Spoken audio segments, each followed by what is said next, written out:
আমরা দেখেছি এর আগে একাধিক কোম্পানি, সেই কোম্পানির মালিক অর্থাৎ এই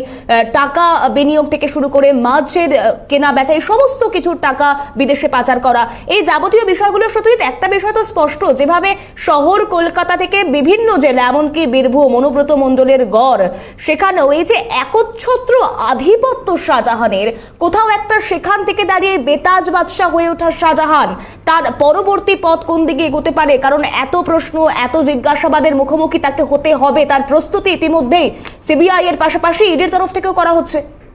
না দেখো, নির্দিষ্টভাবে তোমাকে বলো নাকি শেখ শাহজাহানের ক্ষেত্রে গুরুত্বপূর্ণ বিষয় হলো শেখ শাহজাহান প্রাথমিকভাবে ভেবেছিলেন যে তাকে সিবিআই বা এনফোর্সমেন্ট ডিরেক্টরেটে হেফাজতে যেতে হবে না, তিনি একটা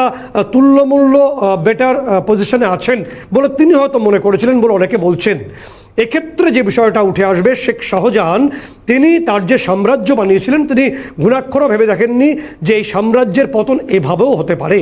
যেমনটা ঠিক ভেবে দেখেননি অনুব্রত মণ্ডল তার যে গড় বীরভূমে ছিল সেই গড় ভেঙে একেবারে খান খান হয়ে গেছে। ফলে ঠিক অনুব্রত মণ্ডলের মতো তাকেও প্রবল যে কোর্ট কাছারির মাধ্যমে পরবর্তী সময় তাকে তিহার জেলে একটু বিরত করছি, তোমার কাছে আসবো সত্যজিৎ, তুমি যে বিষয়টা নিয়ে আলোচনা করছিলে সেখানেও আমাদের আলোচনা থাকবে, কিন্তু এই মুহূর্তে প্রাক্তন পুলিশ কর্তা অনিল জানা রয়েছেন টেলিফোন লাইনে। সত্যজিৎ, তোমার প্রশ্ন। অনিলবাবু, অনেক স্বাগত আপনাকে। প্রাথমিকভাবে এনফোর্সমেন্ট